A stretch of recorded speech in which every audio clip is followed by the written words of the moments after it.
is Sanair Super Speedway, located 75 kilometers from Montreal in the eastern townships of southern Quebec. Today, an international field of Indianapolis drivers will compete for almost $750,000 in prize money. Hello, everyone. I'm Ron Roosh, and welcome to today's CTV coverage of the Molson Indy. We've got all of the big names here, the Unsers, the Andrettis, A.J. Foyt is here. They're all come to compete for big prize money as part of a big prize fund at the end of the year as part of what they call the CART Series, Championship Auto Racing Teams. These are the cars, of course, that were part of the Indianapolis 500. Joining us on today's telecast will be the publisher of National Speed Sport News, Chris Economaki. And Chris, the track, the whole atmosphere here, it's kind of like the old times. A very close type racing will be featured. Well, that's right. It's a neat racetrack. It's the smallest track on which the series runs, and it's a track for racers rather than drivers. But more importantly, it's a significant event because the point battle has never been tighter in the 8-year history of CART. Mario Andretti leads with 100 points. In second place is Al Unser with 99 points.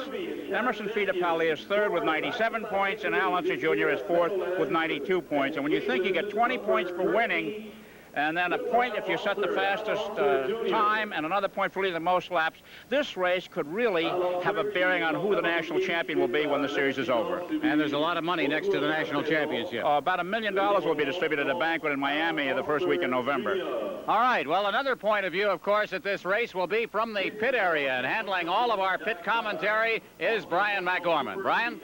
Thank you, Ron. I'm standing in Tom Sneeva's pit area, and this could be a very interesting story. Sneeva had trouble with his School Bandit Eagle yesterday, so he decided to pull up his backup car, the Lola T900. Because of that, he'll start 24th in a 25-car field.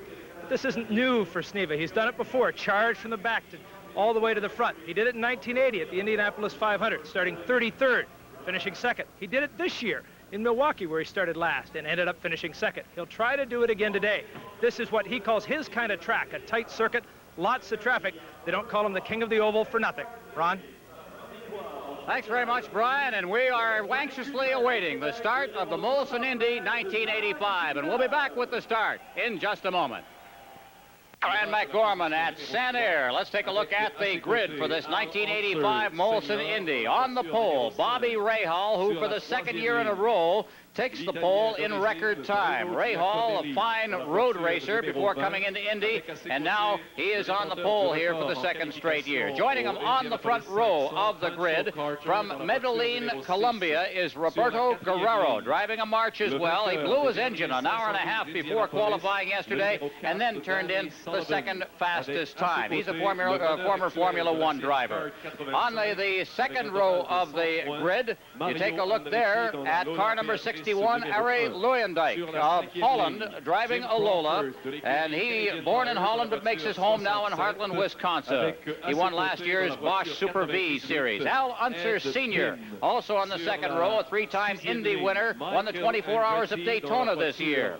Al Unser outside on the second row. On the third row for today's grid will be another international driver, Bruno Giacomelli from Brescia, Italy, near Milan, former Italian champion, also raced Formula One with March, McLaren, Alfa Romeo, and Tolman. He's making his seventh start, and that is car number 20, Bruno Giacomelli. Pancho Carter, son of a famous driver, Dwayne Carter Sr., drove Indy in 1948 through 63. That's the father, and now here's Pancho Carter, the pole sitter for the 1985 Indy, and he is on the third row for this race in car number 6.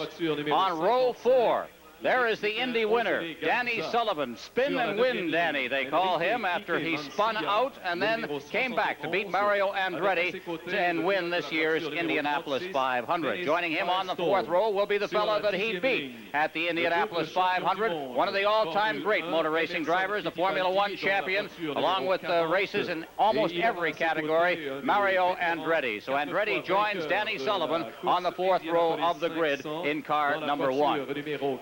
On row number 5, Jim Crawford in the first of the two Canadian Tire cars. Crawford driving for the Canadian-operated Canadian Tire Series. He's from Scotland, makes his home in Bolton, England now. And in car number 67, it is Jim Crawford. Joining him on the fifth row will be Ed Pym. Ed Pym of Dublin, Ohio, former equestrian competitor, pole vaulter, and Super V champ. He is also on the 5th row. On the 6th row, we see car number 99, driven by Michael Andretti, one of 2 sons here. The other, Jeff, raced in the Super V. There's Michael Andretti in car number 99. And on that same row, the veteran will be joining Michael Andretti, one of the greats as well, and a former Indianapolis winner, Johnny Rutherford. Rutherford also in a March, Lone Star JR, they call him. He's a 2-time Indianapolis winner.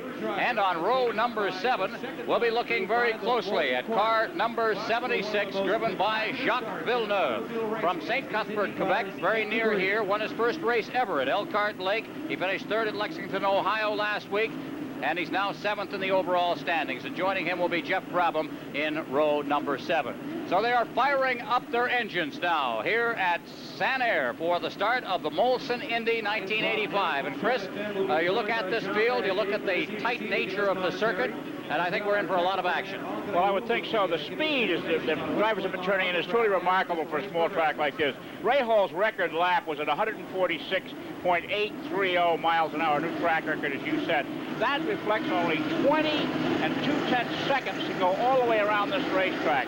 And in that 20 seconds, there's 3 turns, decelerating and accelerating areas, so no gear shift will be used once the cars are in speed. They'll use the gears to get out of the pits as they're doing now, and perhaps at the start. But after that, it's high gear and high gear all day. But I think we've got 25 cars out here with the pole sitter going 146.83 miles an hour. The slowest car in the race, Kevin Cogan, he was 137.108 miles an hour. That's only 9.5 miles an hour off the pole when he's paced. We have a very tightly bunched field here, and it's going to be an exceptionally fast race. And I think this reflects the change in Indianapolis racing, too, the Indy-style racing. With the advent of the marches now, everybody seems to be very, very close competitively. Well, that's so close, Ron, that you can't build your own car. You have to go with the winner. There's 1, 2, 3, 4, 5, 6, 7, 8 Lolas in the field, 1 Eagle, and the rest are all Marches. The Eagle is the only American-built car. That's the one being driven by Ed Pym, number 98. Now, the Lolas are driven by Harry Lyondike, number 61, Andretti, number 1, Pym, Unser Jr., number 30, Mansilla in 71, Dennis Firestone in 36, A.J. Ford in car 14, Howdy Holmes in car 33, and Tom Sneva. Sneva, incidentally, had so much trouble with his Eagle, he gave up on it yesterday, and they wheeled the Lola out of the truck. It was a spare car. Can you imagine having a spare $250,000 car available on call? That's amazing how things have changed. We're taking a look here at the grid. We went through the first 7 rows as we're doing our walk through the grid. You take a look at row number 5 there. That's the Canadian Tire car, Jim Crawford. Pretty good looking. Row 6 there with Johnny Rutherford and Mario Andretti's son, who is doing very well in this type of racing, by the way. And we also mentioned row 7, and that is the row that Jacques Villeneuve is entered in. But we're also going to keep very, very close eye on some of the latter rows in this one, because they had some problems setting these cars up. For instance, we've got Al Unser Jr. in row number 8.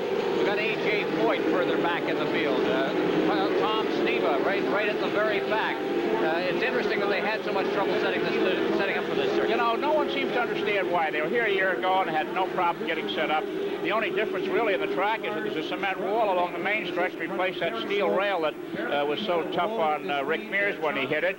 I look at Emerson Fittipaldi back in 19th place in car number 40 as a guy that's really under the gun today. He wants to win the national championship, and it's not a good starting place way back there in 19th position. He's going to be trying very hard. He's not an oval track racer, a former world driving champion who likes road racing, and he is really perspiring today.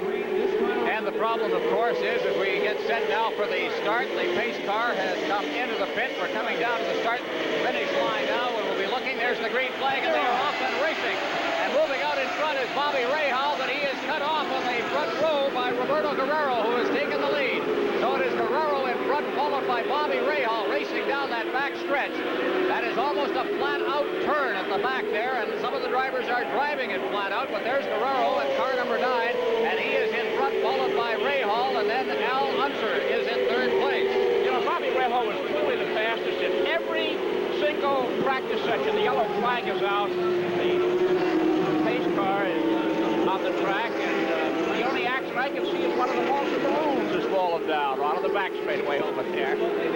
Well, we have got the pace car immediately back on the track, so they'll line up now. And there's a car spun out in the corner, and that's it, down in corner number 1. And now one of the fire trucks has come out on the track as well. That's car number 71, driven by Enrique Mansilla. This is Mancilla's first oval track race, and what an introduction. And there's Fittipaldi with the pigeon-toed front wheels on the number 40 car. We talked about him a moment ago, and this is going to cost him the championship. Right there, the championship is slipping through his fingers. Well, just one piece of bad luck at this stage in the series. You know, there may be some frantic talking going on right now to try and get Giacomelli to pull in his teammate at number 20 and have Fittipaldi take over that car. Whether the officials will allow that or not, I don't know. I am inclined to doubt it, but I know they talked about that yesterday. All right, well, we can just stretch this a little further. One of the reasons that Rick Mears, who is physically capable now of racing in this series, is not in this race is because Al Unser is in the fight for the championship. Exactly. We gave you the points going at the top here. Al Unser Sr. is only 1 point behind Mario Andretti. All right, so we're going to take a break here as they clean things up here at Sanair. Emerson Fittipaldi in trouble on the track. The Molson Indy 85 will continue in a moment.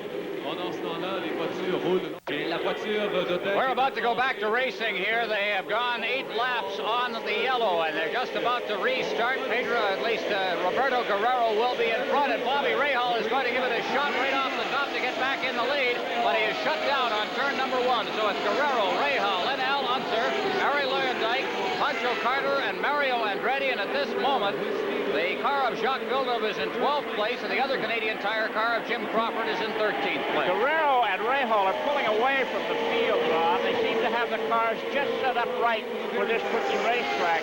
Al Unser is 3rd, and Harry Luyendijk, the rookie candidate, is in 4th place. Passing is extremely difficult. You have to pass under horsepower on the straightaway because there's just no way you can pass a competitor with even speed in the turns. And A.J. Foyt is pulled into the pit with number 14. Well, A.J. came in, stopped, and went straight out again. So whatever it was, he had a word with the pit and has gone back out again. Stop-and-go penalty. He must have done something wrong. And A.J. has rejoined the fray, but right now we are watching the leader, of course, and that is Roberto Guerrero, who is really pulling it out. Well, now there's a break for Guerrero. Foyt is pulled in between he and Bobby Rahal, the 2nd place driver, and now Rahal is going to have to contend with Foyt before he can set out after Guerrero. We are looking at a circuit that is 1.34 kilometers, about 0.833 miles for 1 lap. They lap in just over 20 seconds, and so you're getting tremendous tight type of racing. You would think that the drivers would not like this. There are drivers out there who love it. And we mentioned, of course, primarily in that, somebody like Tom Sneva, some of the old-time dirt course drivers that used to love to bang and bash their way around the tight circuit. And whamming and bamming, they call it in stock car racing. Guerrero had a 3-second lead on Rahal, just as Rahal got by Foyt. Let's see what he's doing as he comes by the line this time. Now Roberto Guerrero, 26-year-old from Medellin, Colombia.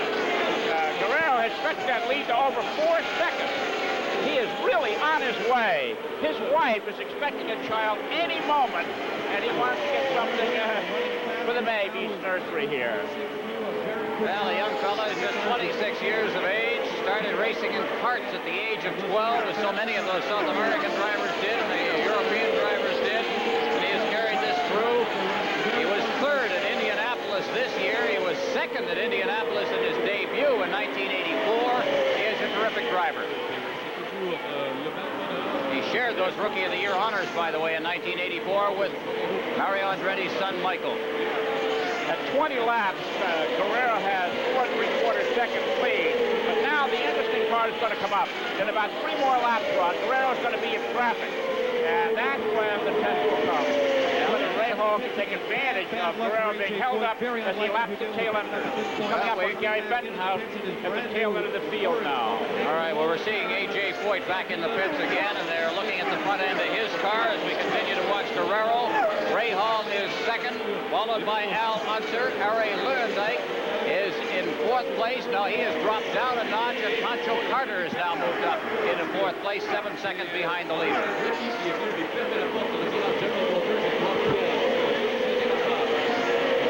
All right, as we continue the Molson Molson Indy 85. We'll be back in just a moment.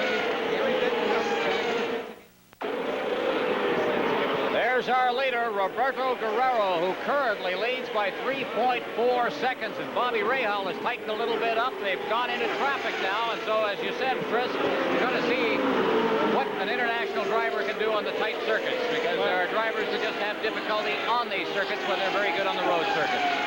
Bruno Giacomelli moved over for Roberto Guerrero. He's passed Enrique Mancia, now Dennis Firestone, as he tries to wade his way through heavy traffic here and hold that advantage still over Bobby Rahal. Coming up now on Tom Sneva. That'll be an interesting challenge. If Sneva's car is going at all, trying to get by somebody who loves to charge and compete like Tom Sneva, that will be probably one of the biggest challenges that somebody like Roberto Guerrero will face in this race. Guerrero's now 3 car lengths behind Sneva, coming into the main straightaway. Let's see, Sneva gets the move over flag. Let's see if he behaves. Now you're watching it then. Guerrero with Sneva in car number 2, the Lola, just directly in front of him. Moving over doesn't mean slow down, Ron, and of course Guerrero is having trouble catching Sneva now. Well, he just closed up considerably right there on the back. We've got 3 turns here, but the one on the back, as they come through turn 3 and head for turn 1, is almost a flat-out turn, and for some of these drivers like Steve, I'm sure it is a flat-out turn if the car's handling right. Guerrero's car, whoa, there he goes in the back straightaway, all alone, and things walk. Can you imagine? It's hard to believe that he would do that all by himself. A half shaft or something must have broken on the car. Roberto Guerrero spinning between turns 1 and 2. He hit the wall, so that car is badly damaged at about 150 miles per hour. Here it is, Chris. Take a look at it. Well, he goes up.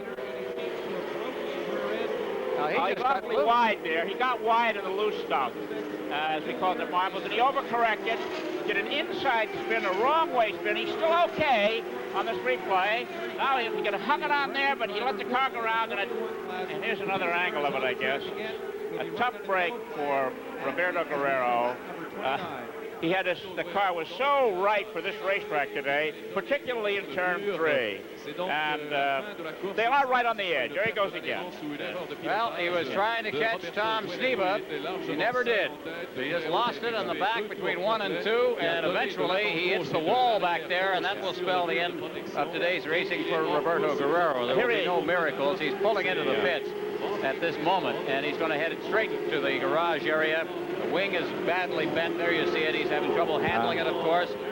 And his day, frustratingly, is finished. So Roberto Guerrero is out of the race, and Bobby Rahal will have the lead when they resume racing. The Molson Indy 85 continues in a moment. We're going to go one more under the yellow. The signal has been given by the starter. That's Bobby Rahal in front. Let's get the full details of what happened to Emerson Fittipaldi and the rest. Brian McGorman down in the pits. Brian? Emerson Fittipaldi told me that what happened is coming out of turn 2, A.J. Foyt's engine just cut. He went right up over the back of him and spun out. That was it for the day for him. He doesn't know why A.J.'s engine cut, but when that happened, that was enough for him. He was too close, couldn't possibly get around him. Sir Roberto Guerrero, they don't even know, his team yet doesn't know what happened. They know that his wing is bent and that his car is being around. His spokesman, Dennis Hardy's already over trying to find out what went wrong. But in his crew, nobody yet knows, other than the fact that it's probably the end of the race for him. For Gary Bentonhausen, I talked to Gary. He said a hose line broke on a fuel line, filled up, and they got the fuel backed up into the engine and caught on fire. He said it's too bad because the car was running really well, but it's an early end of the day for him. Back to you, Ron. All right, Brian, and they're back to racing, right? At the start, Al Unser Jr. pops into second place behind, or Al Unser Sr. behind Bobby Rahal. So it is Rahal, Al Unser. We're on the 40th lap right now.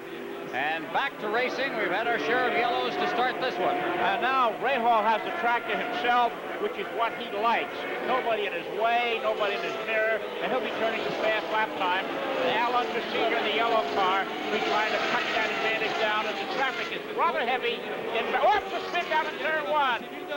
And beautiful. One car kicked in there, 2 cars spinning down in turn 1. And the yellow flag comes out for the 3rd time today. Boy, this is something. That's Howdy Holmes. Howdy Holmes' car there, number 33, in the middle of the track, and he was very fortunate. Some excellent driving to get by him. And Howdy Holmes is just parked, and we've got another car down against the rail at the far end of turn number 1. So Howdy's day is done by all appearances. We can't spot who the other car is, who seemed to tick Howdy as he was going by, just averted a collision there. And we are back under the yellow again. This has been quite a race. Guerrero, Fittipaldi, A.J. Foyt, Bettenhausen have already departed. We are only on the 42nd lap at this moment. And it's one thing after the other to start this. It looks like one of the Canadian Tire cars, Ron, over there that may have spun. This turn 1 is agreed upon by all the drivers as the toughest on the course, and it's very difficult to take it properly by yourself, let alone have someone to contend with, which is what the circumstances were on that green restart flag. So the safety equipment is on the track, and they'll be hauling Howdy Holmes off the circuit now. And the Molson Indy 85 will continue in a moment. They are on the 51st lap, and it has been a tough 50 laps for the drivers. Only 19 cars of the original 25 remain, and those are the ones that are out of the race. It's been tough on the South American hopes. Emerson Fittipaldi, Roberto Guerrero are out. A.J. Foyt, Jim Crawford in the Canadian Tire entry, Howdy Holmes and Gary Bettenhausen. The further report from the pit area, here's Brian McGorman. What happened? On the restart there. I was blindsided by Colgan, and Jacques came down. I think somebody might have been having a moment there in front of us. It all seemed to come to a stop, and I had to take to the speed bumps on the inside, but I was trying to stop too quickly. The car was sideways anyway, so I was in trouble. Too many of you went into the same turn at once? We were all trying to be in the lead at the same time, yeah. Didn't work out. Too bad. So you're out. Anybody else you didn't get hurt? No, I saw Howdy Holmes' car there, but I don't know. He must have gone off in sympathy, I think. Okay. Thank you. Good luck. Thanks a lot. Back up to Ron. And we are about to go back to racing here. That's the signal from the flagger that we are going to have one more lap under the pace car, and then they'll be back racing. Well, I can't quite understand why some team manager hasn't called his driver in for refueling at this point, Ron. Yet to stop here, you're bound to lose a couple of laps under green flag conditions, and a stop here would have allowed a driver to top off and get back in the race, just losing his position on the track without losing any laps. As we look at Bobby Rahal, who is the race leader right now, with Al Unser second, and the car of Uri Leeuwendyk is listed as third on the board, although we have a variant. There's Leeuwendyk or Pancho Carter is there.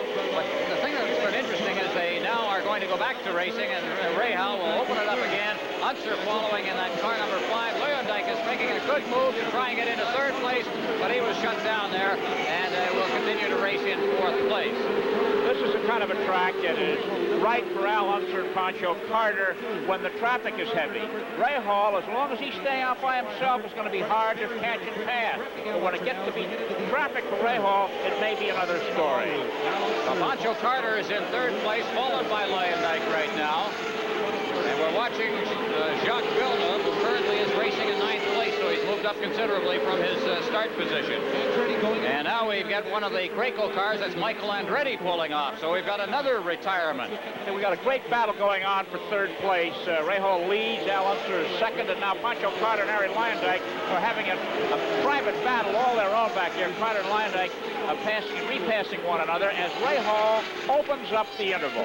And opens it up considerably, but looking back to third place right now. We've got the race. There's Unser. Now let's see if we can look back to third. There's where the race is right now, and it is for third place. There you see it just in the back of your picture there. That is Pancho Carter's car, number 6, and right behind him is number 61.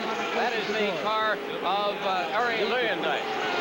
Leeuwendyk is from Holland, and of course, being a European, road racing is his forte, while Carter's a former sprint car champion, a former dirt car champion, and a former midget champion, and he loves the cut and thrust. There you see again the two of them. They're side by side now coming down the straight and into the corner, and it is a real battle with Leeuwendyk underneath Carter, and it is Leeuwendyk who takes over.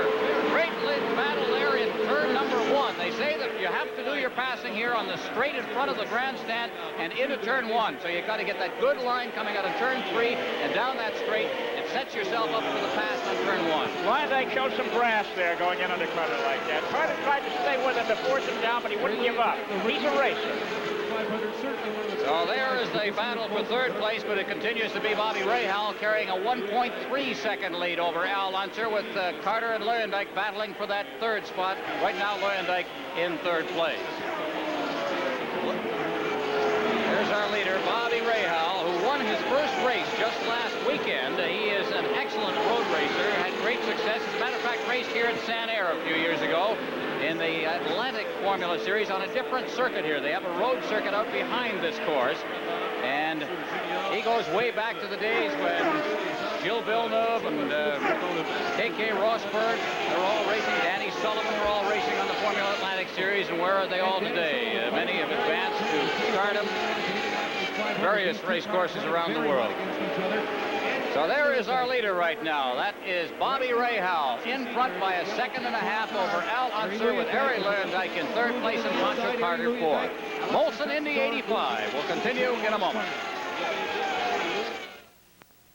Back live at Sanair, where we are still under the yellow. We just lost Harry Lyndike, who was challenging for the lead moments ago. And there you see the leader, Al Unser. We refer to him as Big Al, as compared with Little Al, who currently is racing in fourth place in car number 30. It is Unser, followed by Indianapolis champion Danny Sullivan, Johnny Rutherford. Unser Jr. is fourth. Jeff Brabham fifth, Mario Andretti is sixth, and Jose Garza is in seventh place, and Jacques Villeneuve in the Canadian Tire entry is currently in 13th place. But they are all bunched up. We have a total of 13 cars on the same lap, and that includes, of course, Jacques Villeneuve. So right now, under the yellow, they have closed things right up, and I guess at this point you'd have to say that it's anybody's race. Well, there's no question about that, Ron. Roger Penske's two cars are first and second, and Roger must really have his fingers crossed, because he's the promoter of the next race in Michigan on the 22nd of this month. And right now we have Emerson Fittipaldi, Roberto Guerrero, A.J. Foyt, Gary Bettenhausen, Howdy Holmes, Jim Crawford, Mike Andretti, and now Lyndike out of the race. So the field has been substantially thinned by this very difficult racetrack.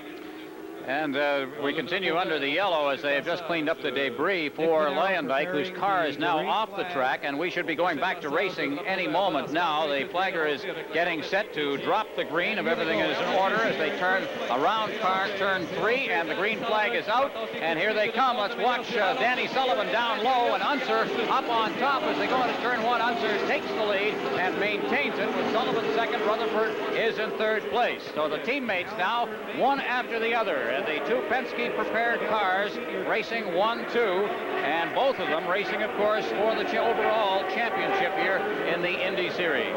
We have 7 Indianapolis wins represented in the first 3 cars.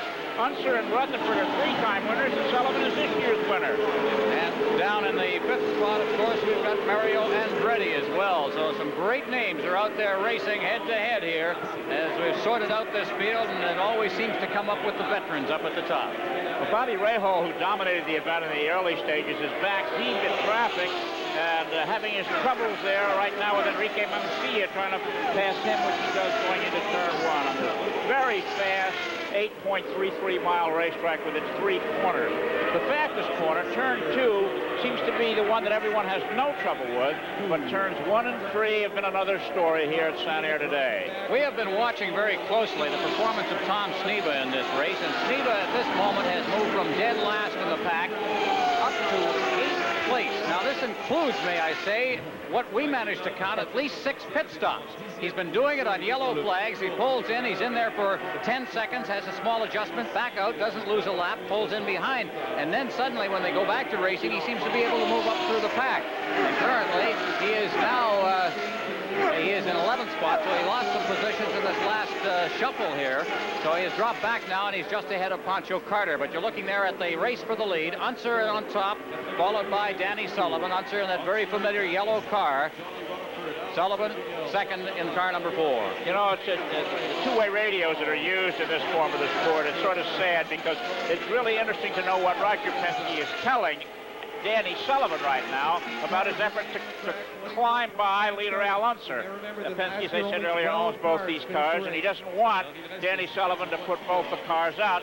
Sullivan wants to win. He's not had a win since Indianapolis, and it's not been a good year for him since the 500. Well, the other thing is, unlike Formula One racing, you don't get the team driver situation that you get in Formula One racing, simply because you're dealing with sponsorship, and you have two separate sponsors here. So I don't think that the beer company that handles one car would really appreciate the oil company on the other being told to sit behind them. So you get the real good head-to-head racing even within a team. They're all number one. Well, there you have it, and that's the distance between the two of them, and they don't seem to be that much between the two. They are two very closely prepared cars, and Al Unser Sr. out in front, age 46 now, 37 Indianapolis-style victories, including 3 wins at Indy itself.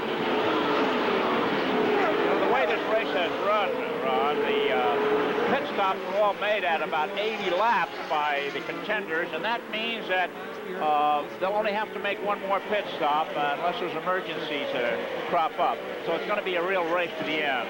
Well, we are on lap number 96 now, and actually now they've just crossed through into lap number 97. So this is a 225-lap race around this 1.34 kilometer, 0.833 mile Sanair Super Speedway, and it has been very tough on the cars. Of the 25 that started, only 17 remain.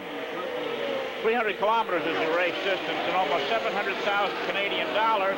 But more importantly, as we said earlier, the points leading the championship. Emerson Fittipaldi, one of the contenders, was out before one lap was completed, and now Al Unser right now will end the day in the lead for the point championship if the positions don't change.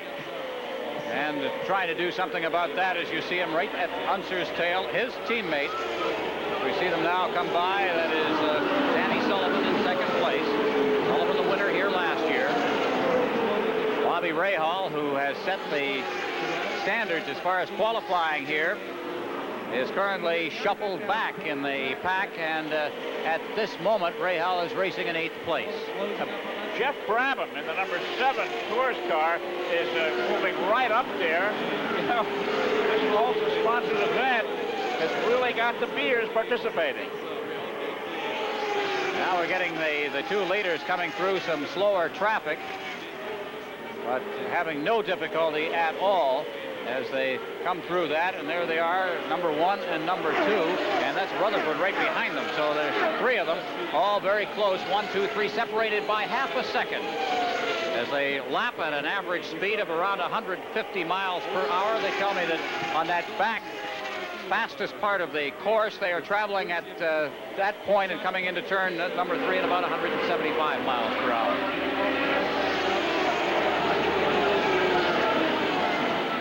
Rahal is having his hands full in the back with Jose Garza, the young Mexican in the Machinist Union car. And while he fights with Garza, his principal rivals are pulling away, Ron.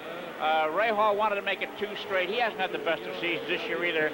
Last week, he absolutely dominated things at Mid-Ohio, set the fastest time and led it all the way. And he's dominated practice and qualifying here, but now he's back in traffic and faring rather poorly after leading the opening lap. We have an interesting situation cropping up here. We have Al Unser Sr. in the lead and Al Unser Jr. in 4th place. Now, this father and son combination, I guess the most successful in racing ever, because we have had in the recent weeks the father and the son, with the son on the winner's podium and the father in 3rd place. It is interesting to watch the two of them, but perhaps we could have a reversal of that in this race. It's very possible. I was there at the Meadowlands when that happened. It was very emotional as they embraced one another.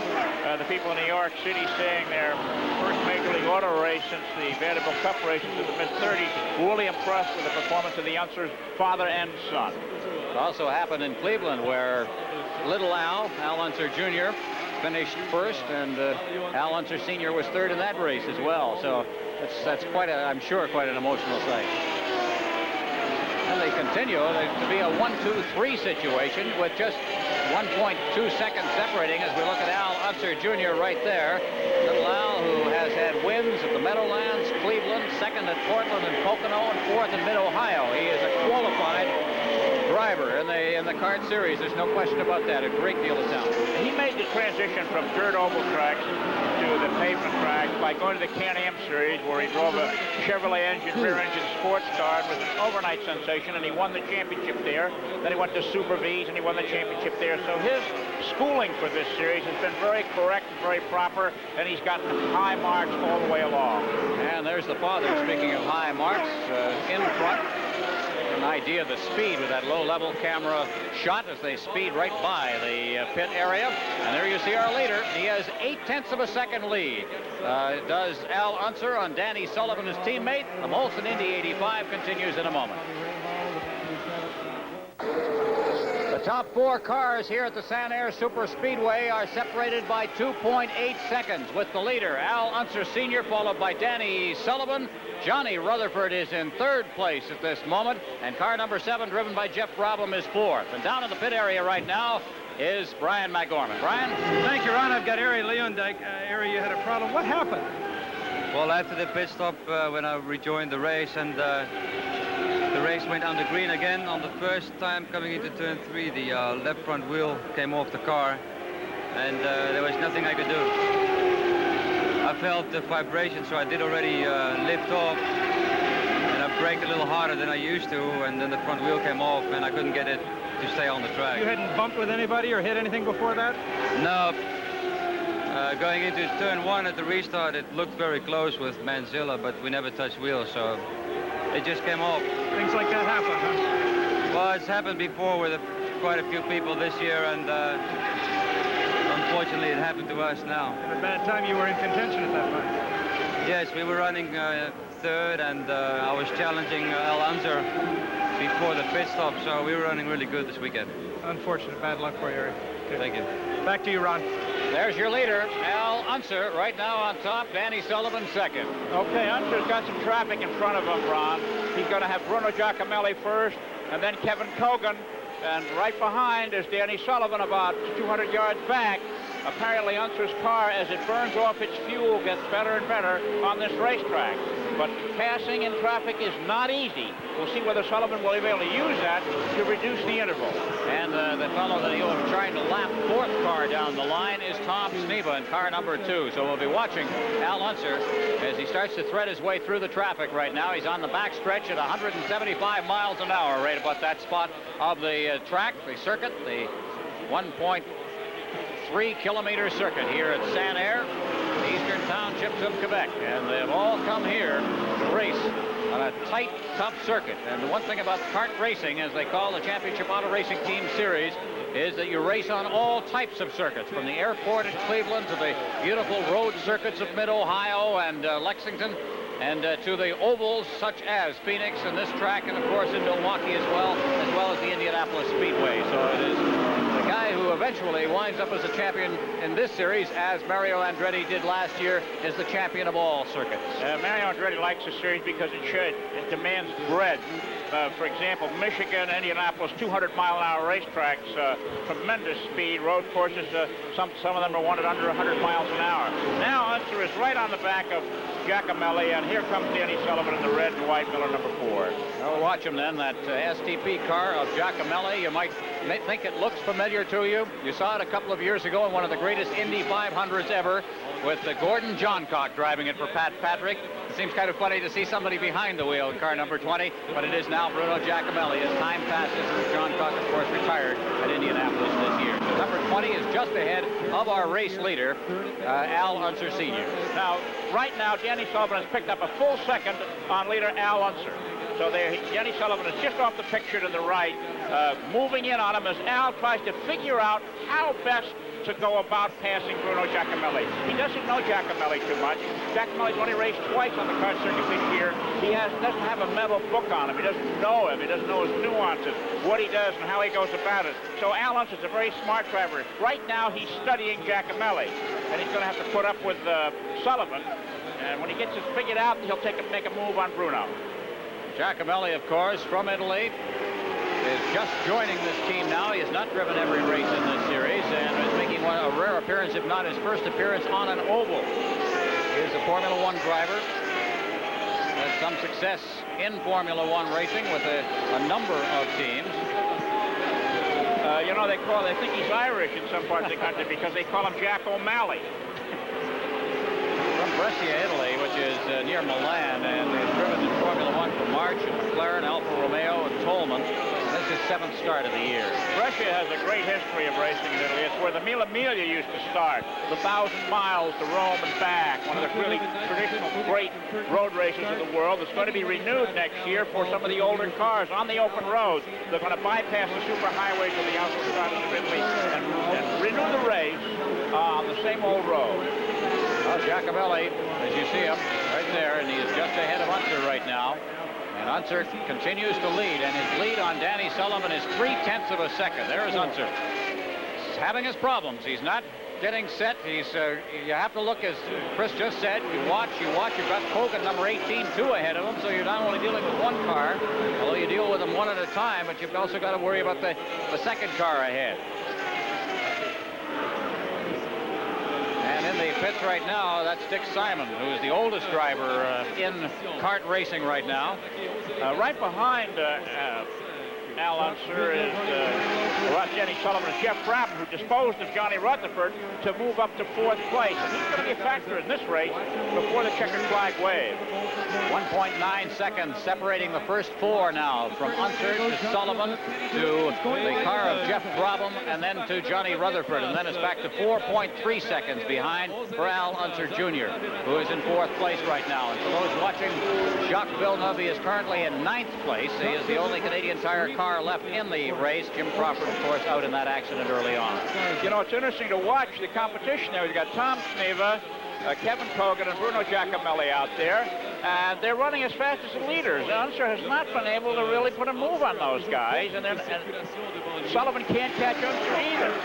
The fastest man in that group out there looks like Brabham in car 7. Well, I'll just tell you something. Giacomelli just went around Kevin Kogan, so now the problem that Unser's got is Unser just moved by Kogan as well, so he's still chasing Giacomelli.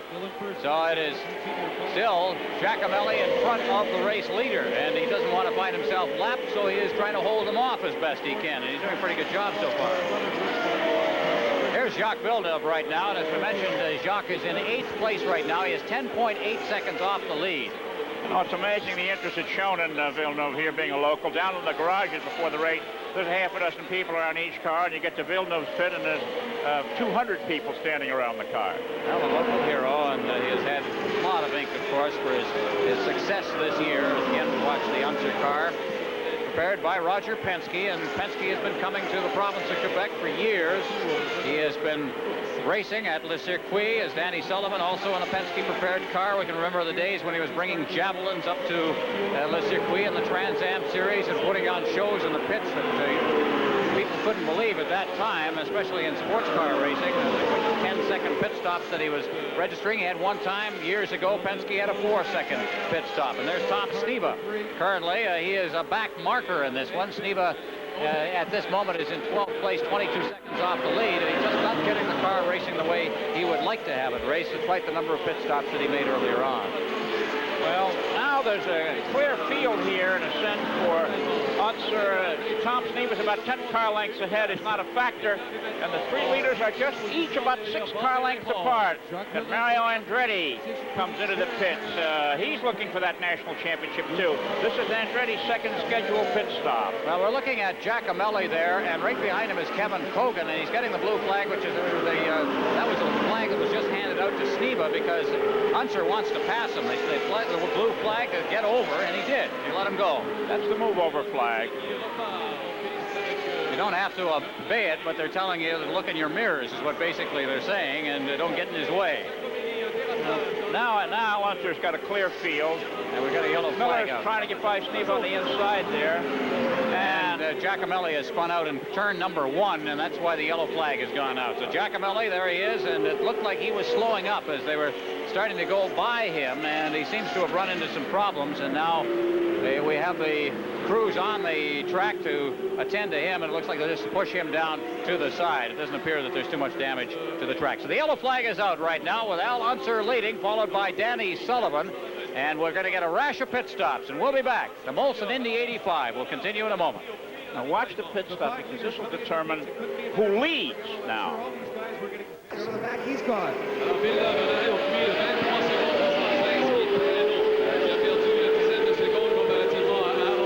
still under the yellow here, as you see Pancho Carter's car go out, but the problem as we watch the pit stop, which was a very quick one for the two front runners, Al Unser and Danny Sullivan. There you see Unser. They got out quickly, but the car that's driven right behind him by Jeff Brabham, they had a long pit stop, and everything that Brabham had done to get up into third place seems to have gone for naught. Well, that's true. It's fortunate for him that the yellow stayed out and he didn't lose a lap. So all he lost were several positions on the track, but passing is so difficult here. Those are going to take several laps to get back. In the meantime, the last pit stop run should have been made at lap 150. It's lap 137 they made that stop. Now, whether they'll stop again or try to make it to the end is going to be interesting speculation. Now, Mario Andretti's car has traditionally been getting the best fuel mileage. Bobby Rahal's car has a new induction system. He might stay out. But it's going to be a gamble for everyone else as to whether they can get to the checkered flag without calling again at the pits. Well, we've lost Dick Simon in this race. Also, Dennis Firestone is out of the race, just looking at some of the retirements so far. And so we are down now to 15 cars remaining on this track.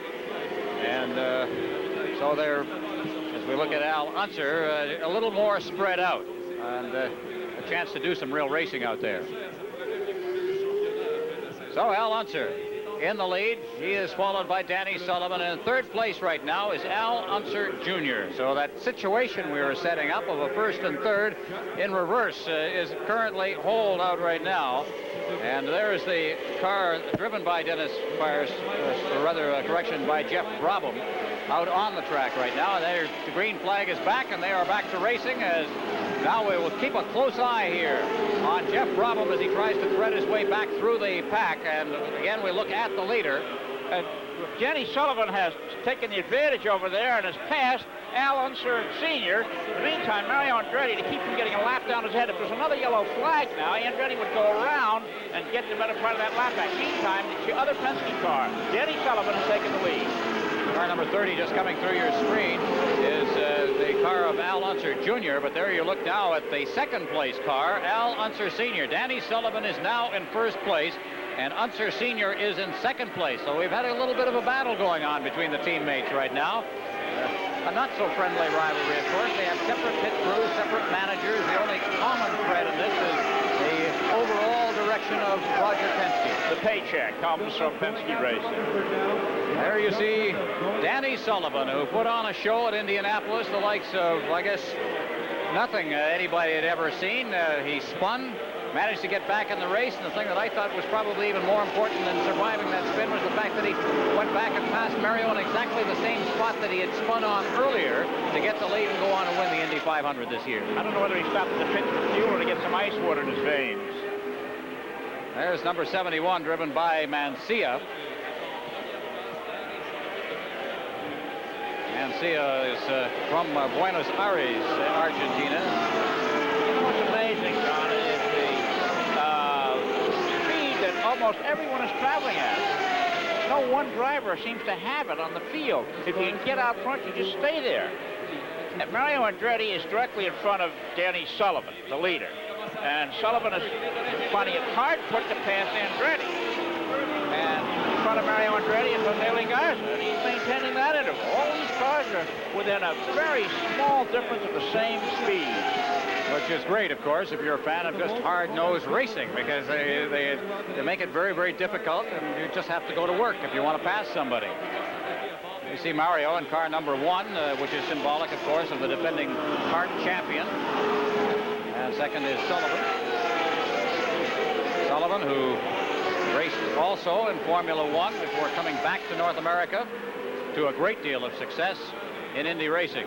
You know, the Europeans, and there's a lot of them in kart racing, are not faring well. This is an oval, and it's Americans are in the top 5 on the scoreboard. Sullivan, Unser Jr., Rahal, and Rutherford, all oval track veterans from way back.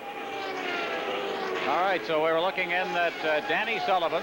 Sullivan is all set now as we look at Sullivan. Down in the pit area is Brian McDorman, and he is going to bring us up to date on what's going on in the Sullivan pit. But right now, Sullivan has got the pressure on Mario Andretti.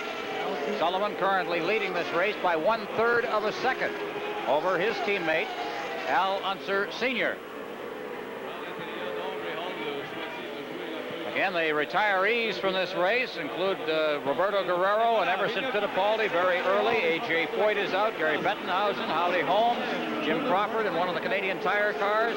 Michael Andretti, Harry Luyendijk, also Dick Simon and Dennis Firestone have retired. And the 25-man field is thinned down by 10 since this race started 149 laps ago. And we've had a number of yellow flags to start the race, but they have settled down.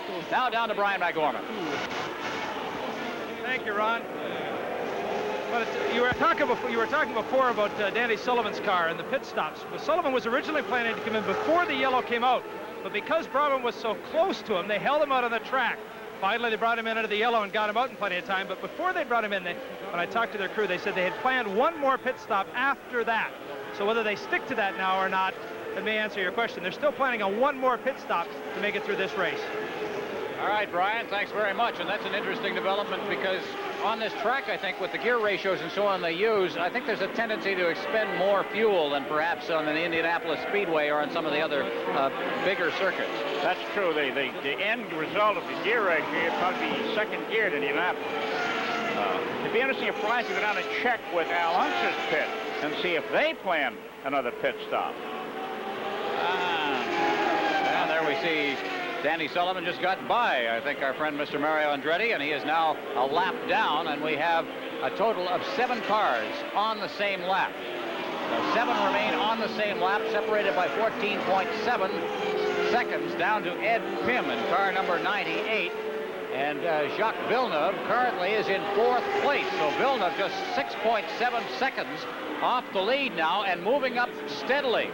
Now, Villeneuve has shown a lot of high placings. Although he's won just the one race, he has had quite a bit of success this year in just staying on the track and taking advantage of the attrition and then just finding himself moving up through it. And on the road circuits, of course, he's a very difficult man to beat. We've got a lot of stories here today, and now the battle for second place centers on 2 drivers with the same name, Al Unser, senior and junior, second and third, as Danny Sullivan is opening up a big lead, one of the biggest leads that anyone has held all day today. Mario Andretti has just pulled into the pits, and it is a lengthy pit stop. There is something wrong with his car. It appeared to me that after holding off Sullivan for quite a while, he went by Andretti rather easily. So Mario apparently lost some power or something, and they are looking at the underside of his car. Now, as we look at the Sullivan car, we were asking a question, and no sooner asked than answered by Brian McGorman. Brian?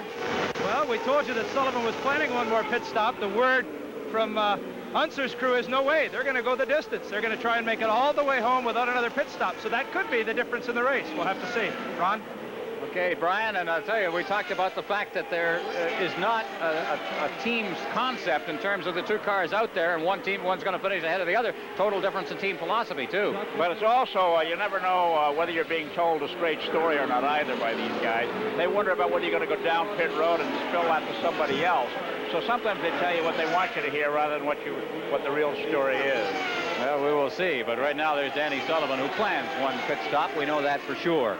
So Sullivan in the lead right now. Sullivan, who won Indy, second at Mid-Ohio, was third at Long Beach, fourth at Milwaukee, and fifth at Pocono. So he has just had the Indy win, but he's had some high placings this year, and he is an excellent driver. Here's Jacques Villeneuve right now, and Villeneuve at this moment is in 4th place, 8.7 seconds off the lead. So we can give you the top 4 then. The leader is Danny Sullivan, followed by Al Unser Sr., followed by Al Unser Jr. Now, the difference between Unser Jr. and Villeneuve is 4.9 seconds. So it's a long way to pick up the way things are going right now. We're looking at car number 7, driven by Jeff Brabham, and he has dropped down to 9th place right now, and he has also been lapped, so he's a lap down. So let's take a look as the leaders come through. There you see Sullivan, followed by Unser and Unser Jr. So the 3 of them are 1, 2, 3, separated by 1.9 seconds on our last count. So they've got a good race between these 3 right now. It'll be interesting. Remember, the Indy 500, Al Unser Jr. was in front of Tom Sneva with Al Unser Sr. trying to catch Tom Sneva to win the Indy 500. And Unser Jr. seemed to for a few laps at least, get in the way of Tom Sneva, as much as anybody gets in the way of Tom Sneva when he is of the mind to pass you. Danny Sullivan, as we said, has won just the one race, the biggest race of them all, the Indy 500, and leads everybody in earnings this year because of that. Last year qualified second in this race and went on to win it. He's trying for his second straight at the Molson Indy. If this race finishes this way, Ron, Al Unser Sr. will take the national championship point lead with about 120 points if he leads the most laps, 119 if he doesn't lead the most laps. Al Jr. will be second with 108 points, and depending on where Andretti finishes, he's back on the track. You get a few points, but not many, because he dropped a few laps there. It's going to be a very tight finish for the point battle. All right, we've been watching Jeff Brabham, who currently, the car number 7, is in 9th spot and a lap down. A little more information on the Brabham effort from Brian McGorman. Brian? Well, Ron, they say simple things cause problems. I guess it was a lug wrench that got stuck. That's what took them so long in the pits. They couldn't get it unstuck. Took them the time. As they said, fortunately, they were under the yellow flag, so they didn't lose a lap. They lost some time. Because of that, they may not come into the pits again. Because of that mistake, they may try to stay out there for the rest of the way. They're still debating that, but I think that's what they're going to do. We have 60 laps remaining here. 60 of 225 lap race. We are on lap 166 right now. I can see there's going to be some commotion if the Brabham pit crew feels that their drivers in the same lap. The score sheets we're getting here on the computer show them as a lap down. That often happens in racing, that the two different scoring systems don't agree.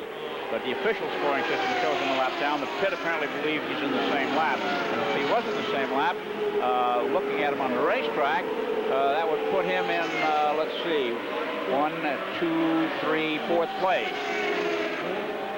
Looking at Danny Sullivan, who is just passing Ed Pym there and on his way, his merry way, as it were, in the lead, but not a comfortable lead. Just 0.4 of a second right now. There you see the three of them as Unser Sr. ducks underneath, and Unser Jr. now finds himself in traffic just behind him. Danny Sullivan followed by the two Unsers, Big Al and Little Al. You know, Ron, I can't get over the increase in the spectator turnout this year compared with the race last year. The grandstands here, perhaps we can get a look at, there they are, there in the back. Really a lot of people in the grandstands here today at Sanair Superspeedway. Apparently IndyCar racing and the Molson Indy is catching on. Well, it's a great show, especially on the little track where the fan can sit in the seats, and and as they do, they can get a good view of the whole track, the full 1.3 kilometers. Every inch of the track is within view of all of the fans. And a report that down in the Mario Andretti pit below us, Paul Newman and Joanne Woodward are watching this race. Of course, Paul Newman has been backing the Mario Andretti effort here, and has with Carl Haas, who is his partner, overseas watching the beginnings of the Lola effort in Formula One racing at the Grand Prix of Italy. Newman is representing the corporate side of things. Molson Indy 85 will continue in a moment. Let's get a shot of Newman. That's him with his foot on the pit wall by the bottom. While we're away, a rather startling development. We had, when we went away, Danny Sullivan, there you see him, in front, and suddenly his car seemed to lose power. And there is, first of all, Al Unser Sr. going by, and Unser Jr. also took past him, and immediately following that, Jacques Villeneuve went by him, and now suddenly it is Unser Villeneuve. Villeneuve in third place and just 5 seconds out of the lead here. Sullivan stopped at the pits for tires and fuel for almost 20 seconds. He's back on the track. We'll see if he's up to the old speed, however. What an interesting story we have shaping up here now. The father leading, the son is in second place, and they're both racers. And you know that they're going to race each other, and I don't know whether this has presented itself ever in Indy racing at this particular stage where one could catch the other. There they are, 1-2, father and son, one after the other here in Sanair. A race for the title here at the Molson Indy. I can just see the headlines tomorrow in French, Family Feud. Al Unser Sr. in front of Al Unser Jr. Jacques Villeneuve at this moment is 4.6 seconds behind. And then it is car number 3 with Bobby Rahal in 4th place. And Johnny Rutherford is 5th. 6th is Pancho Carter, who has been hanging around that area all afternoon. And then Jeff Brabham. But we're watching those two. As we see also Kevin Cogan hitting for the pits. Unser. This is interesting. The car that's second is the team that Danny Sullivan drove for when he won this race a year ago. Now, that team has done very well this year with Al Unser Jr. as a driver. Well, he has had wins at the Meadowlands in Cleveland, as we mentioned. He's had a couple of seconds, a fourth. Last year, here at the Molson Indy, Al Unser Jr. started 12th and finished in 6th place. Broken ankle earlier this year, and you see him still on a crutch, walking around Pocono. He has in Pocono, his crew chief had to pick him up like a baby and deposit him in the car. He could not put any weight on that foot, and he had sat down throughout all of the times he wasn't in the car and was lifted into the car, and that's only a month ago. Back in there, we have had some amazing recoveries from very serious foot injuries. The most serious, of course, has been that of Rick Mears, who is not back to full capacity yet. Kevin Cogan, the same sort of thing last year, has come back. And of course, the problem was that in these cars, the ankle and the feet sticks out in front of the axles, or the area of the suspension, and when they hit head on, they were being seriously damaged. Since then, they've changed the rules and the configuration in the front of the car. Sullivan's in trouble again, mechanical trouble, slowing down. In fact, almost triggered a skirmish in the corner, and his car lost power right in the middle of a turn. But he's proceeding slowly around the racetrack now. 40 laps remaining in this race, and it is Unser, Villeneuve, 3.6 seconds off the lead. So Jacques Villeneuve, who had all kinds of difficulty getting his car prepared for this race. They changed an engine the night before. There's Danny Sullivan right now.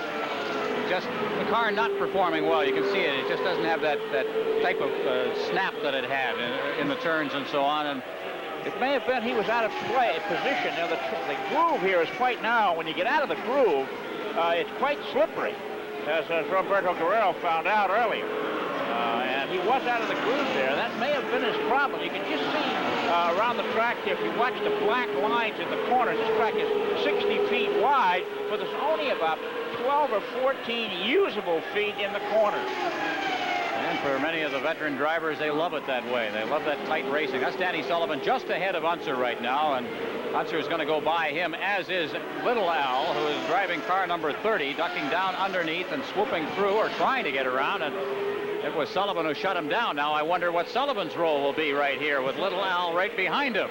Now there may not be a team effort racing for first and second, but when somebody wants to take that first place car, then it may be a little different. Son or no son. That's true. After all, Al Unser Jr. is no relation to Danny Sullivan. And Little Al is going to try again. And Little Al did not get by again. So now it would appear that just that slight edge out of the groove could make it almost impossible to get around. And now we see a great big gap opening up between the second, and again, Sullivan just shut the door on Little Al as he tried to go through turn 3 and set it up again. In the meantime, Jacques Villeneuve is taking advantage of all of these shenanigans to come up and put the pressure on Al Unser Jr. Jeff Brabham is in between. Well, we'll watch it now. The fun is going on in the race for second place, or at least the race to get around the back marker, which is Danny Sullivan and the teammate of the leader. Now, what happened on that last shut through turn 1 was that it cost the car of Al Unser Jr. some roadway. He had to brake. He was shut down, and now he's having trouble catching up to, again, Danny Sullivan, who seems to be running quite well right now, suddenly. That's called blowing hot and cold. There's a great straightaway shot as Sullivan dives in. Here's Al Unser Jr. coming into the picture. Right behind him is Jacques Villeneuve. Well, it's getting to be a little interesting out there now, as again Unser Jr. is taking aim on the cars. We're looking here at Al Unser Sr. is taking aim on the second place, at least the car of Sullivan. Now, in about 3 laps, Al Unser Sr., the leader, is going to be on a 7-car cluster of slower cars, and that's going to allow those chasing him to close up. So Al Unser Sr. continues to lead it then, and we're watching here as coming through. We just had an overflight here. Got the roar of the crowd. Somebody left the door open. Jacques Villeneuve has just passed Al Unser Jr. for second. So now it is now that way, and the distance, the differential is 3 seconds. So we're really seeing something here. As you look there at the car of Al Unser. Second is Sullivan. Third there, car number 76. That is Jacques Villeneuve. And where is Unser Jr. in the scheme of things? Sullivan is a lap down, having made that pit stop under the green flag. So when the scoreboard will correct it, it'll be Villeneuve in second place behind Al Unser Sr. and closing, I might add. There we go again. Back through, car number 4 there is Sullivan, as we say, a lap down. And Unser Jr. is having his problems. He is being passed now with regularity. So now the chase is on between Al Unser Sr., the veteran, and the hometown favorite, Jacques Villeneuve. And here he comes. Jacques Villeneuve, let's get an interval timing here. And that interval, I'll get it in a moment. So Unser now under pressure, and you think that the adrenaline is not slowing, or at least flowing through the veins right now of Jacques Villeneuve. The question is, does Villeneuve have to stop? No, we really don't know. Here's Villeneuve just a few car lengths behind Unser, the leader. And the clock says 57 100ths of a second is the interval. 57 100ths of a second. And now Villeneuve will be moving up to make the pass. Jose Ligarza is directly in front of Al Unser Sr., the race leader. And here comes the hometown hero, Jacques Villeneuve, on your screen, moving in on the bright yellow car driven by leader Al Unser, a 3-time Indianapolis 500 winner. Neck and neck and in traffic with Pancho Carter just in front of them, and that car two ahead is that Brabham out in front, and Unser hits the wall. Hits the wall, and Villeneuve seemed to break and now has got going again. One of the cars lost some fluid. There's moisture on the first turn, either water or oil, and Al Unser ran into that and could not maintain traction. Could not maintain traction. Villeneuve is coming into the pits. Villeneuve is going to come in. He slowed up in that stuff as well, and then got it going. He was underneath the fluid. It was area, you could see the fluid steaming out of one of the cars. And that car that was streaming the fluid, I believe, is now coming into the pits itself. That maybe, well, Villeneuve is right back out there now. Of course, he'll be out of the lead. That's right. Al Unser Jr. Would be, looks like the leader, with perhaps Jeff Brabham second, and maybe, or Danny Sullivan second, and Jeff Brabham third. Well, the way the computers are showing us now, you're right. You've got Al Unser Jr. in the lead, followed by Bobby Rahal. They still show Villeneuve in third place. He is on the track again and is tucked in right behind Bobby Rahal at this moment. We have 24 laps rate of racing remaining in this event today. Oh, this has been a wild one. All right, Brian McGorman down in the pits perhaps can shed some light on what happened down there. Well, Ron, you were just saying you had, the computer has Jacques in third. His team has him in first place. Is that right, Peter? That's correct. At this point, we show him, he just passed Al Sr. before the unfortunate incident where Little Al went into the wall. That puts him in first place. We did a super third and final pit stop. We can win this thing if everything stays together. He's been running extremely well the last few laps. Well, today the credit goes to Jacques. Boy, I'll tell you, in spite of that bad pit stop we gave him, the little guy's just running his heart out here. Okay, good luck to you the rest of the way. Thanks very much. We'll need it. There you go, Ron. There's Jacques Villeneuve. His car, number 76, tucked right in behind number 3 there of Bobby Rahal as he scrubs the tires, keeps them warm here under the yellow. The advantage Villeneuve has right now is that he has fresh tires. Al Unser Jr. and the other drivers he's contending with out there, Danny Sullivan and Jeff Brabham, have worn tires. Now, this should be a plus for Jacques Villeneuve once the green flag comes back out. Not much time left, 202 laps on the books, 23 to go. Well, it's going to be one of those finishes, it would appear. Jacques Villeneuve out there. We mentioned that he had trouble qualifying yesterday, and when all of the qualifying was done, he was back on the 7th row, and they changed engines overnight. He did this once earlier in the season, and when he did that, he found himself is so good that the car eventually went on to win the race, and they're hoping that the same thing will happen here. He is not the leader, by the way. He is in third place right now, but he seems to have, at this moment, the best car on the circuit. And with 22 laps remaining, we're going to have quite a sprint to the finish.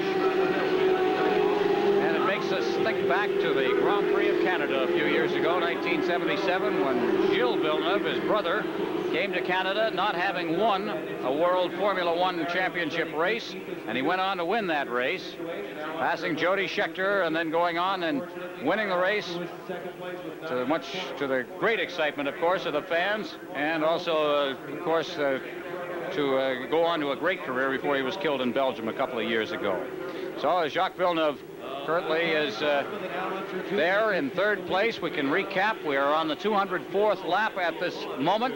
The leader, as it is said, is Al Unser Jr., followed by Bobby Rahal, then Villeneuve, and then followed in fourth place by the car number 21 of Johnny Rutherford. Now, what happened again was we had Villeneuve in the lead, but in the incident which cost Al Unser, he's caught in the slippery pavement. He crashed his car. He is out. Villeneuve had to go into the pits. When he went into the pits, he lost his lead, but he did not lose much ground. He is now listed, as they are under the yellow, as being nose to tail with the other two front-running cars. So our computer now has just moved Villeneuve up into second spot, 1.8 seconds behind the leader, Al Unser Jr.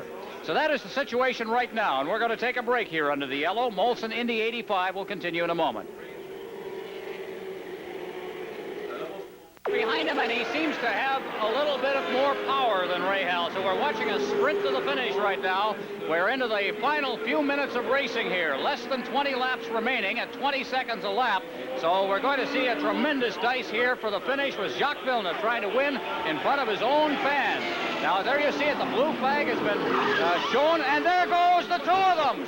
The two of them. They touched wheels in turn number one, and both are out of the race. Al Unser dropped out of the race. Another yellow flag. Villeneuve was over-enthusiastic and went into the back of Bobby Rahal and sent them both into the outside wall there. What a way to end this race. And who is leading now? Well, now it would drop down to Johnny Rutherford, who would be the third-place car at this moment. But those two cars obviously are completely gone. Bobby Rahal had the lead. Villeneuve touched wheels and sent the two of them off the track. So Villeneuve, we're going to get a chance to see this again, but Villeneuve just seemed to try a little too hard to get into the corner ahead of Rahal. Here it is now. He's ducking down low, and he touches wheels right there. Now that sends Rahal on a spin. At this point, Villeneuve is all right, but of course he is sent high on the track, and the wall is waiting. And two $250,000 racing cars are reduced to a shambles in this crunch against the immovable Sanair Superspeedway wall. And it may well be that this race will finish under the yellow flag. Well, you see Rahal's reaction. Villeneuve, as Rahal was really upset, obviously. Villeneuve was behind him. It was the Rahal line. And another car has also been lost. Mancia is out in the middle of the track, obviously got caught in the debris. And on the far turn, this was in turn 3, so perhaps this is a result of it. We'll see what happened with Mancia. Here it is again. This is what happened at the turn. Now the blue flag is being shown Rahal. Now the line belongs to Rahal here, not Villeneuve. And Rahal, as he took the turn, was touched by Villeneuve, and they both wind up on the roll. So you see Rahal obviously tremendously disappointed because he felt that he could go on and win this race as well. This will be talked about all week long. This is the Monday lunchtime conversation topic throughout Canada tomorrow and the United States as well. Well, it's tough. You're racing on a circuit that doesn't offer a great deal of passing room. It appeared to us, at least to myself, Chris, that Villeneuve had a little more than Rahal did, but he just wasn't patient enough. Mancia back up on the back straight and nearing turn 3 there, was still in the car. He's being helped out now. And I don't know what happened there, whether it was a collection of debris from what happened here that eventually caught up with him on the far side of the track. But he is also obviously out of the race. So it doesn't leave very many. 2, 4, 6, 8, 9 cars now remaining of a 25-car starting field. And this race could very well end under the yellow. And if that is the case, the winner would be Johnny Rutherford. Second would be Al Unser Jr., followed by Jeff Brabham.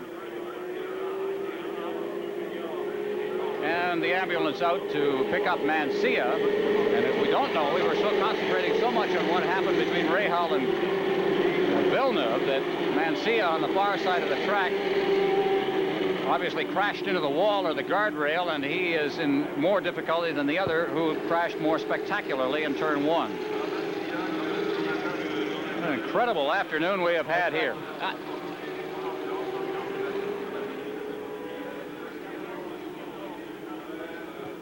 If Brian McGorman could get an interview with Rahal, you would get part of it until the wires melted. It is true. It is. Rahal very upset. You saw him shove Villeneuve. And again, Rahal had a right to be upset at that particular time. The line belonged to him. It did not belong to Villeneuve. You have to be a little more selective in the way you pass. There is Bobby Rahal right now. Now, Rahal has not had a great year. He has had unlucky journeys. Is that Roger Penske or Jim Truman? No, that's Jim Truman, his car owner, the white-haired gentleman there.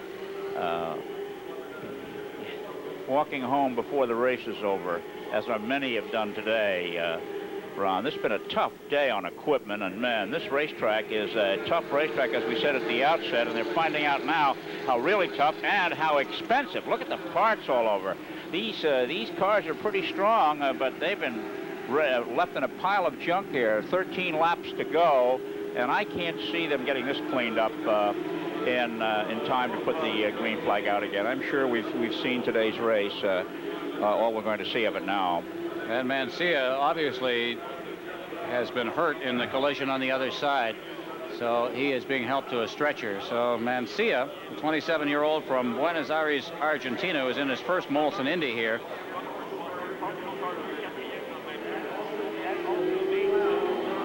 We're going to get a chance to see again the accident on car number 1. Now, here's a high view of it. Now, again, you see Rahal going into the turn with a good line. He drops down low, and he is touched on the rear by Villeneuve. And, as you said, $500,000 worth of machinery. There were 3 impacts here. Villeneuve hit the wall, Rahal hit the wall, and then Villeneuve's wreck hit Rahal's wreck. It was a triple whammy. And all of that at about 145 to 150 miles an hour. Mancia is now in the ambulance. This is the other accident on the other side of the course. And Mancia, at that time of the accident, was in 12th place. We have now just 12 laps remaining in this race, and there's, I would say, no chance. It's impossible to see a green flag again. It's going to finish this way. It's going to finish this way, and if that's the case, Jeff Brabham will be the winner.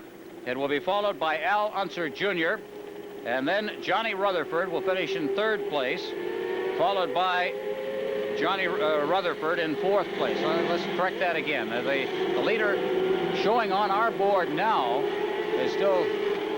we're going to have to wait a second here because we are just getting a variety of signals coming up on our computer, but it shows Jeff Brabham. I can believe that, Ron. I think that they had Brabham a lap down incorrectly before. They've corrected the standings and have put Brabham where he belongs. That puts him in the lead, and I suspect that that's the correct way now. All right, and that also shows Pancho Carter in 2nd place, more than a lap down, 55 seconds behind, and then in 3rd place is Johnny Rutherford, and in 4th place, as the computers are correcting, and before our very eyes here, is Al Unser Jr. And earlier, they had a race for celebrities and the drivers' wives, and Rosanna Brabham won it.